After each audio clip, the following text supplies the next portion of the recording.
الحمد لله رب العالمين والعاقبة للمتقين والصلاة والسلام على سيد الأنبياء والمرسلين خاتم النبيين محمد وعلى آله وصحبه أجمعين أما بعد. میرے دینی اور ایمانی بھائیوں، بزرگوں اور دوستوں، بڑے مبارک ایام سے ہم گزر رہے ہیں. ان مبارک ایام کی برکتوں اور اس کی نورانیت کو حاصل کرنے کے لیے جو مخلص ہیں، اللہ کے نیک بندے ہیں، مستقل کوششیں بھی کر رہے ہیں، اور جو غفلت میں ہے وہ عام دنوں کی طرح ان ایام کو بھی گزار دیں. بہرحال یہ دن اپنی برکتوں، اپنی نورانیت، اپنی روحانیت اور اپنی سعادتوں کے ساتھ آئیں گے اور گزر جائیں گے.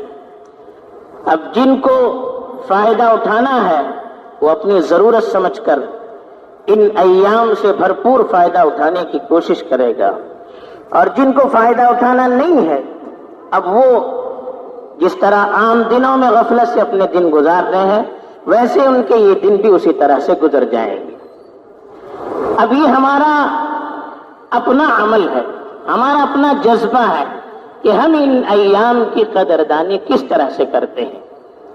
اب جو ایام بچے ہیں ان میں سب سے مبارک جو ایام ہے عرفہ کا دن ہے، اس کے بعد پھر عید کے ایام ہے، اس کی اپنی عبادتیں ہیں. عرفہ کا دن، اس کے روزے کی فضیلت ہم جانتے ہیں کہ 2 سال کے گناہوں کے کفارے کا سبب بنتا ہے. ایک روزہ 2 سال کے گناہوں کے کفارے کا سبب بنتا ہے. ایسے ہی اس کے بعد عید کے دن یہ آنے والے ہیں، اس میں جو سب سے پسندیدہ اور مبارک عمل اللہ کے یہاں ہے وہ ہے جانوروں کی قربانی. یہ قربانی حضرت ابراہیم علی نبینا وعلیہ الصلاۃ والسلام کی اہم سنت ہے، اور ہمارے نبی صلی اللہ علیہ وسلم نے بھی اس سنت کو رواج دیا ہے. قربانی کے جانور کی قربانی کی جو فضیلت بتائی کہ جتنے اس کے بدن پر بال ہیں اتنی نیکیاں ملنے والی ہیں. بکرا ہو، مینڈا ہو یا کوئی جانور ہو، اس کے بدن پر جتنے بال ہوتے ہیں ہر بال کے بدلے میں ایک نیکی ملتی ہے. اس کے خون کے زمین پر گرنے سے پہلے قربانی اگر اخلاص سے آدمی کرتا ہے تو اس کی مغفرت ہو جاتی ہے. تو ان ایام میں اللہ کو سب سے پسندیدہ عمل قربانی ہے، اور یہ اسلام کا اہم جز ہے، اسلام کے شعائر میں سے ہے. اس قربانی کو عام کرنا اور اس پر عمل کرنا یہ اسلام کے اہم اسباب میں اور اسلام کی جو ترویج کے لیے، اسلام کی اشاعت کے لیے جو اہم اسباب ہو سکتے اس میں داخل ہے. لیکن یاد رکھیے، قربانی کا عمل قبول کب ہوگا؟ کیا ہم اپنی مرضی سے، اپنی منمانی، اپنے جذبے پر عمل کرتے ہوئے، اپنے خواہشات پر عمل کرتے ہوئے یا دکھاوے کے لیے کریں گے تو کیا یہ عمل اللہ کے یہاں مقبول ہوگا؟ یا اس عمل کو اللہ کے یہاں قبول کروانے کے لیے ہمیں کچھ چیزوں کو اپنانے کی بھی ضرورت ہے، یہ سوچنے کی ضرورت ہے. دیکھیے، اللہ ہمارے ظاہری اعمال کو دیکھتے نہیں. کتنا بڑا جانور تھا، کتنے لوگ آئے، کتنا گوشت اس سے نکلا، ان سب چیزوں کو اللہ دیکھتے نہیں ہے. اللہ یہ دیکھتے ہیں کہ کس جذبے سے بندے نے قربانی کی ہے، اس کی نیت کیا تھی، اس کا جذبہ کیا تھا. یہ اللہ کو اصل مقصود ہے. اللہ تعالیٰ نے صاف قرآن مجید میں ارشاد فرمایا، لن ينال الله لحومها ولا دماؤها ولكن يناله التقوى منه. کہ جانور کا گوشت، جانور کا خون یہ اللہ تک پہنچتا نہیں ہے، خون اندر چلا جاتا ہے، گوشت پیٹ میں چلا جاتا ہے. اللہ تک کیا چیز پہنچتی ہے؟ انسان کے اندر کا جذبہ پہنچتا ہے، کس نیت سے، کس جذبے سے، کس ولولے سے، کس طرف سے اس نے قربانی کی ہے، یہ اللہ تعالیٰ دیکھتے ہیں۔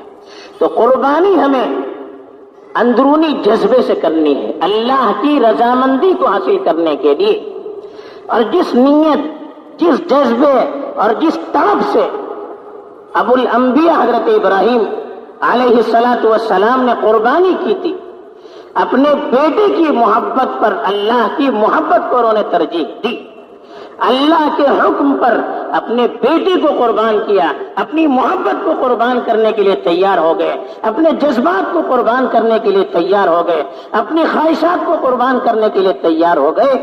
یہ جذبہ ہمارے اندر ہونا چاہیے، تب یہ قربانی اپنا رنگ دکھائے گی۔ تو اچھے جذبے کے ساتھ قربانی ہو اور اچھے اور صحیح طریقے پر ہو۔ اللہ کے رسول صلی اللہ علیہ وسلم نے قربانی کا جو طریقہ بتایا ہے، اس طریقے کے مطابق قربانی ہوگی تو قربانی کا ثواب بھی ملے گا، اور قربانی کے جو اثرات اللہ کو ظاہر کرنے ہیں وہ اثرات بھی ظاہر ہوں گے۔ اگر خدا نخواستہ ہم نے قربانی اچھے جذبے سے نہیں کی، شور و ہنگامے کے لیے کی، اپنے جذبات کے اظہار کے لیے کی، دکھاوے کے لیے کی، اور کسی غلط مقصد کے لیے کی، تو اس قربانی کے اچھے اثرات ظاہر ہونے کے بجائے اللہ نہ کرے، ہزار بار نہ کرے، غلط اثرات ظاہر ہو سکتے ہیں۔ تو ہمیں ان چیزوں کو اپنے ذہن میں رکھ کر قربانی کرنے کی ضرورت ہے۔ دوسری چیز، اسلام میں جن چیزوں پر زور دیا گیا ہے وہ ہے اپنے علاقے کا امن و امان، اپنے ملک کا امن و امان۔ یہ اللہ کی بہت بڑی نعمت ہے۔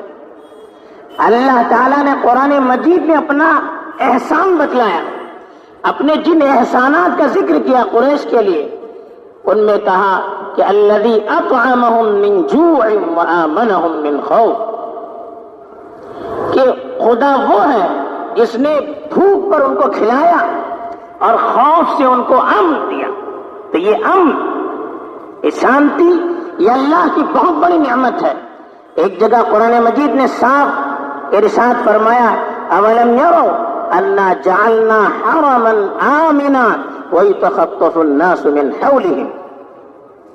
عربوں پر اپنے احسان کا ذکر کرتے ہوئے کہا، کیا وہ دیکھتے نہیں ہیں کہ ہم نے حرم شریف کو امن کا گہوارہ بنایا ہے، حالانکہ لوگ آس پاس سے ان کو اچکا جا رہا ہے، مارا جا رہا ہے، لوٹا جا رہا ہے، لیکن حرم شریف محفوظ ہے، حرم شریف امن کا گہوارہ ہے۔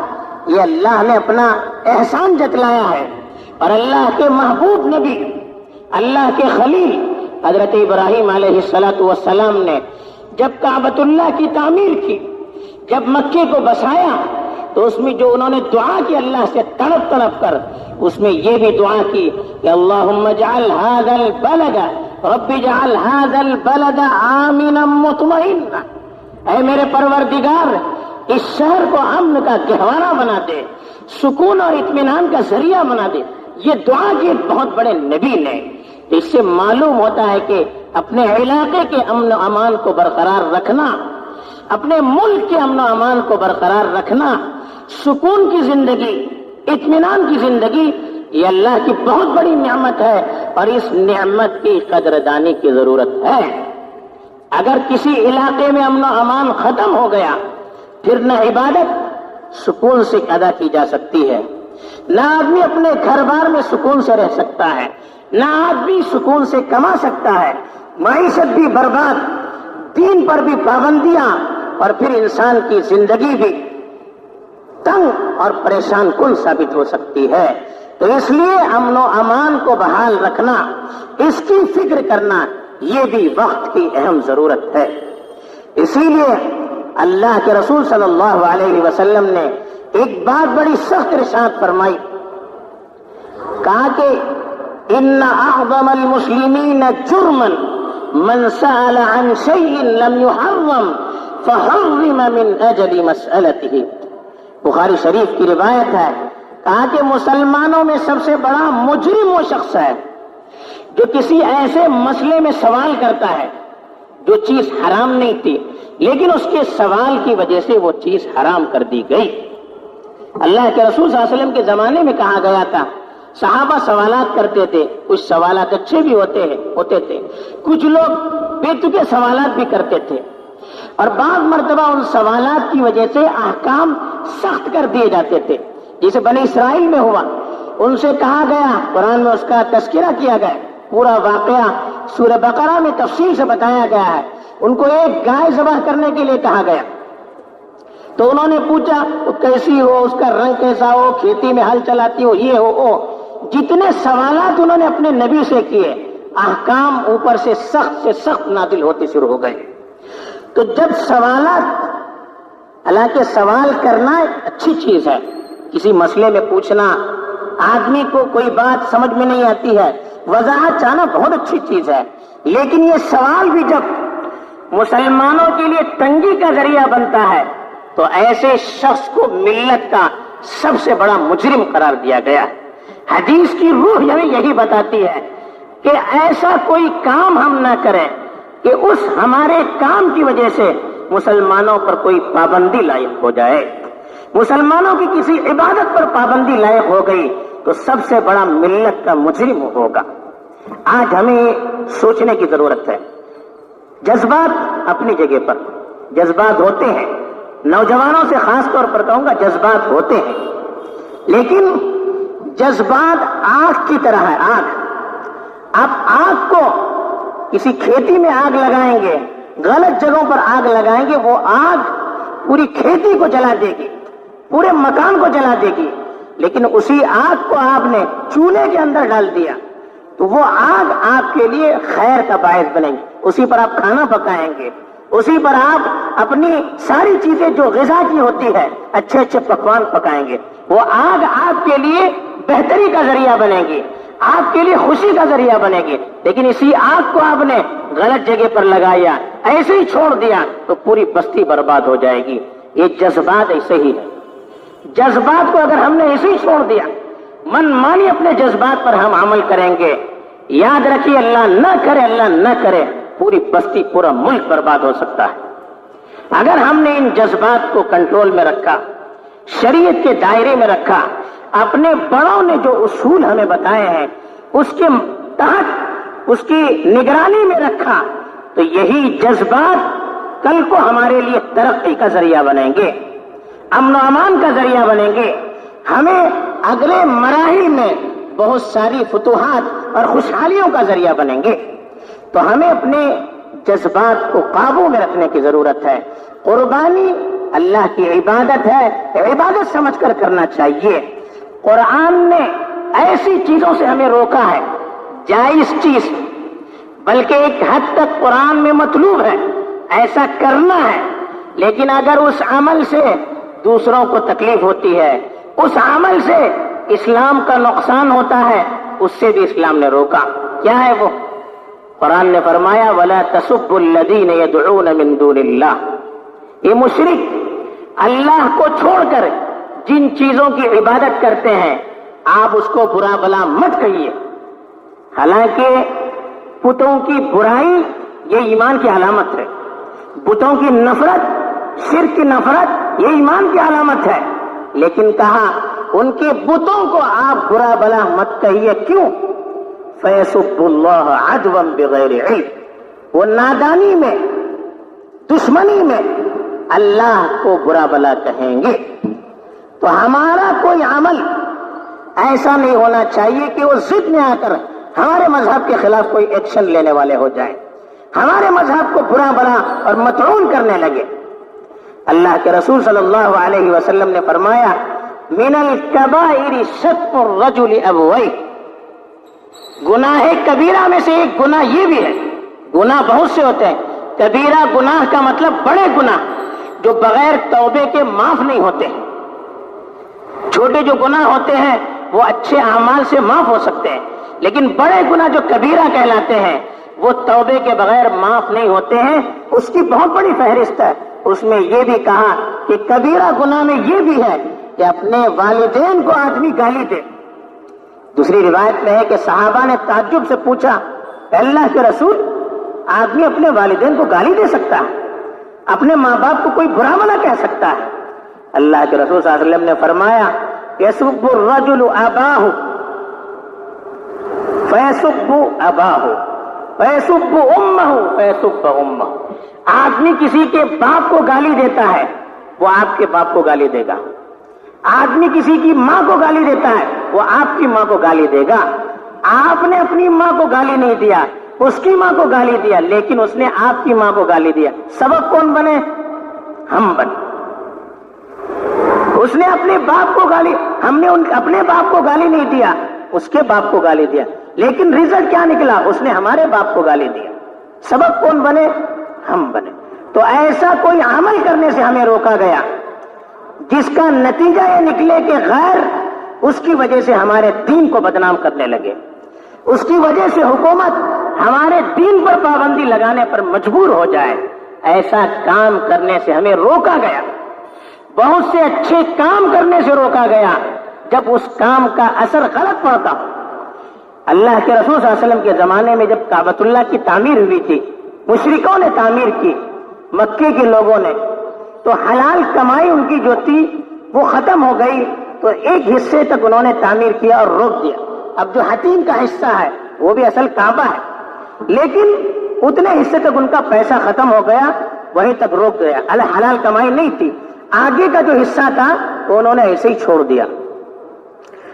اللہ کے رسول صلی اللہ علیہ وسلم سے حضرت عائشہ نے پوچھا اب تو مکہ فتح ہو چکا ہے، اب آپ کے ہاتھ میں مکے کی حکومت ہے، اب آپ ابراہیم علیہ السلام کی جو بنیاد ہے اس فاؤنڈیشن پر کعبے کو تعمیر کریں، جو حصہ بچا ہوا ہے اس کو بھی آپ تعمیر کیجئے، دیوار لگا دیجئے۔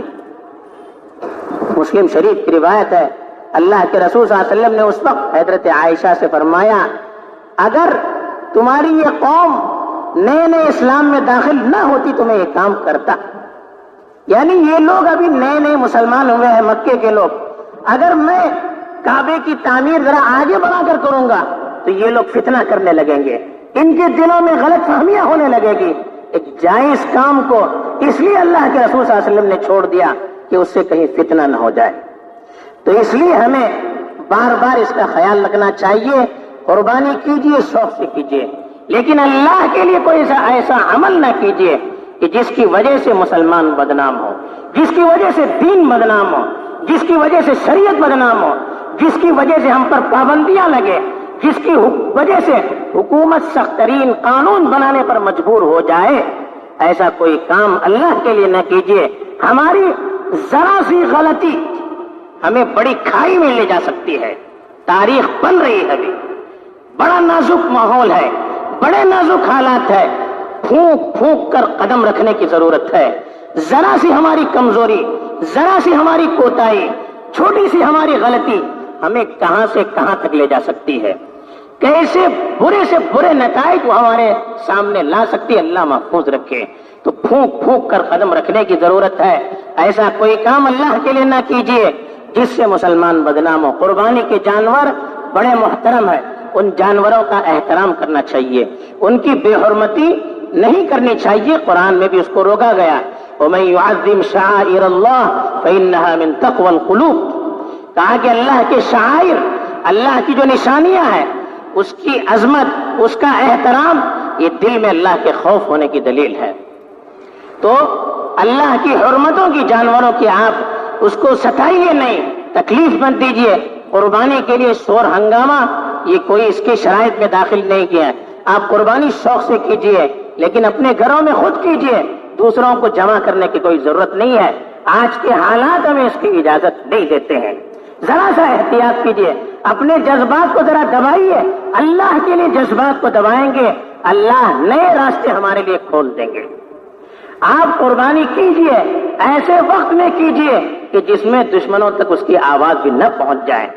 اللہ کے لیے ایسے علاقوں میں بھی قربانی کرنے میں احتیاط کیجیے کہ جہاں غیر مسلموں کی آبادی ہو، ان کے جذبات کو ٹھیس پہنچ سکتے ہو۔ احتیاط کیجیے، اللہ دیکھیے کتنا اس کا آپ کو اجر دیں گے۔ آپ دوسری جگہ پر کیجیے، کوئی فرق نہیں پڑے گا، لیکن ملک کا امن و امان باقی رہے گا، ایک اسلامی عبادت باقی رہے گی۔ اللہ کے لیے ذرا کوشش کیجیے، فوٹوگرافی، ویڈیوگرافی 1000 مرتبہ اس سے احتیاط کیجیے. ان چیزوں سے پورے ملکوں میں آگ لگائی جا رہی ہے. ان چیزوں سے پورے ملک میں آگ لگائی جا رہی ہے. اللہ کے لیے اس میں احتیاط کیجیے, ذرا سا احتیاط کیجیے. اللہ آپ کو ایسا اجر دیں گے ہم سوچ نہیں سکیں گے. ذرا سا اس میں شور ہنگامہ نہ کریں. گوشت قربانی کے بعد آ رہے ہیں جا رہے ہیں, خون میں لت پت کپڑے ہیں, اللہ کے لیے نہ کیجیے. دوسروں کے جذبات کو مت ورغلائیے. نوجوانوں سے میں کہوں گا کہ اپنے اپنے علاقے کو خود اپنے کنٹرول میں رکھیں, دوسرے علاقے کے نوجوانوں کو آنے کی اجازت نہ دیں. آپ اپنے علاقے میں حفاظت سے کیجیے. ہر نوجوان کی ذمہ داری ہے کہ وہ اپنے اپنے علاقے کو سنبھالے.